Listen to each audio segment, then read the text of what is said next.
Hey everyone, I hope you're having a fantastic week. I am actually sitting here at Joe's Lodge in Bemidji. We are doing a cabin week with my in-laws. Every other year we spend a week at the cabin and it is seriously just the best time. But of course, the show must go on. So we are talking all about what I wish I knew before my first year of teaching today. And oh my gosh, where do I even begin?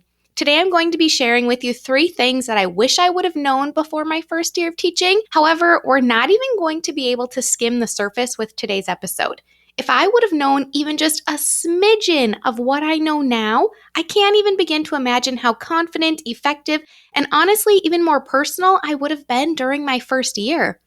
Now, please don't think that I had a horrible first year of teaching. There was just so much I didn't know, which honestly was another big reason for starting the Blossoming Teacher course. There's just an indescribable amount of things that A, aren't taught in college, and B, either need to be learned firsthand or relayed to by someone who has classroom experience and knows the daily struggle. As your mentor, I want nothing but the absolute best for you. I don't want you to have to learn through mistakes, which I know that's inevitable, but if you're going to be able to take 1 or 2 of the lessons that I'm going to be talking about today and living them out through your teaching career, I just know that things are going to be that much easier for you. If you don't mind, I'm going to take you down memory lane for a quick minute. I was 22 years old when I accepted my first teaching job, and it was so surreal to me when they handed me those keys to my classroom.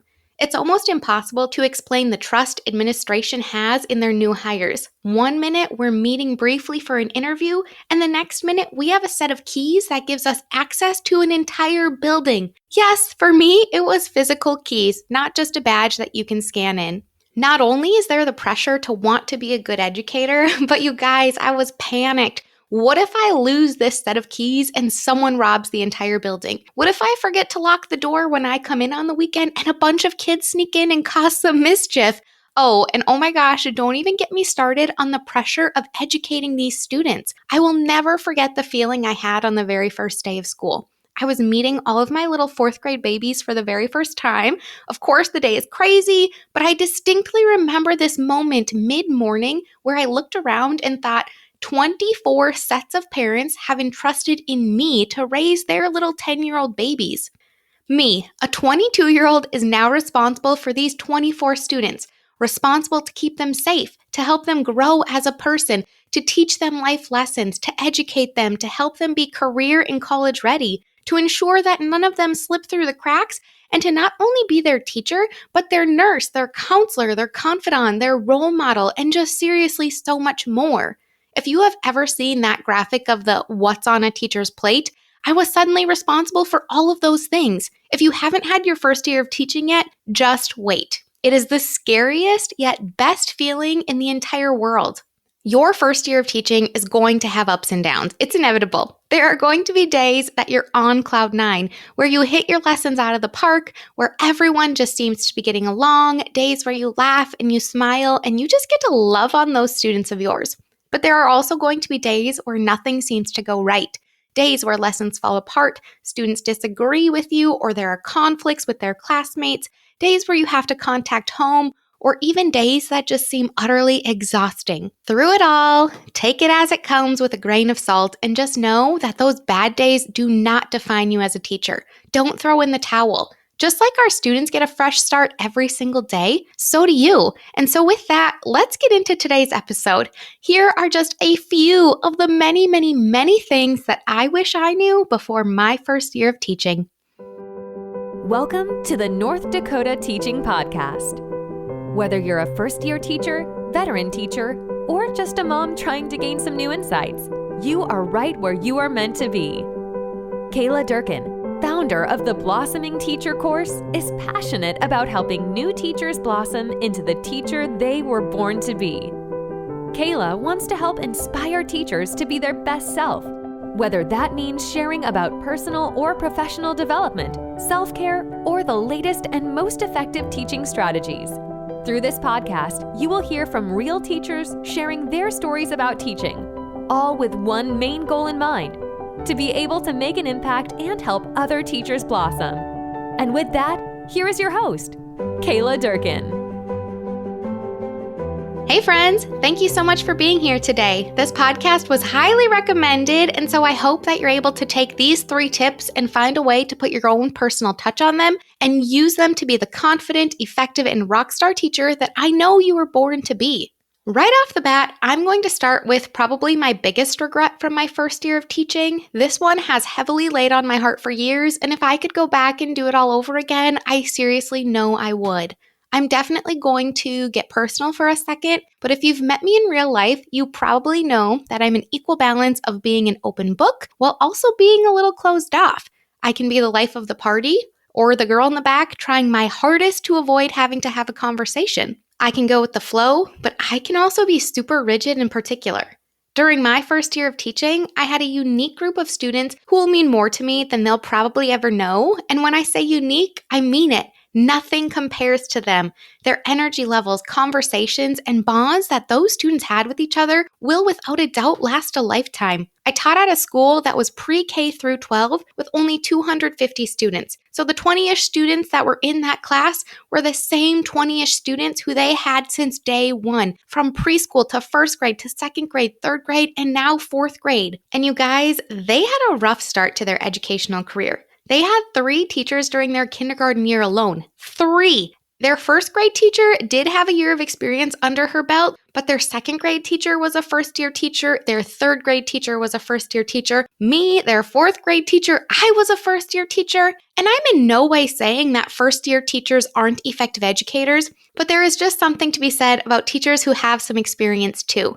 As a first year teacher, I loved and I laughed with those students more than I can ever explain. And when I say I gave it my all, I really did. However, I made mistakes too. That group of students had such a positive and upbeat attitude, and they were so silly and so fun and just a group that makes you feel good. We did morning meetings daily, we had weekend shares, we did lunch bunch groups, and even one-on-ones to build personal relationships. However, this is going to maybe sound a little bit silly, but my biggest regret is not giving more hugs during that first year of teaching. Now, as I'm entering my 7th year as an educator, I know how much students rely on personal connections and hugs. You guys, I'm not a hugging type of person. If I give you a hug, I'm probably crawling out of my skin while giving you that hug, and I'm only giving you that hug because I know it'll make you feel better. It's definitely not for my sake. My point is, though, looking back on my first year of teaching, I regret not giving those students more hugs and opening up to them more in that way. I wish I would have known then how much more of a connection I would have been able to have with my students and just the level of respect that comes when you are able to get on that level with them. Really, though, nobody knows the difference it would have made, but in my mind, being able to connect with them on that level seems like there would have just been a deeper level of trust between all of us, which would make things so much easier as an educator. All of this to say, love your students and push yourself to give them what they need. For me, I honestly do believe they needed more hugs because after years and years of first-year teachers, they just needed a teacher to be there for them in that way. The teachers that they had before me, they're incredible educators. I will forever respect all of their former teachers, but being that we were all first-year teachers, there was just something missing that group needed more of. And fortunately, I do know without a doubt their 5th grade teacher, who had years of experience combined with a personality that matched their energy level, and the best hugs ever is just what they needed. What I wish I knew number 2 is one that I know can change the stress level of any teacher, and that, my friend, is organization.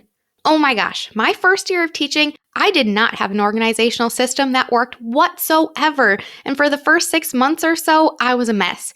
It took me an entire year of losing literally every single piece of paper and important document that I ever received before I figured out how to create a system that worked for me.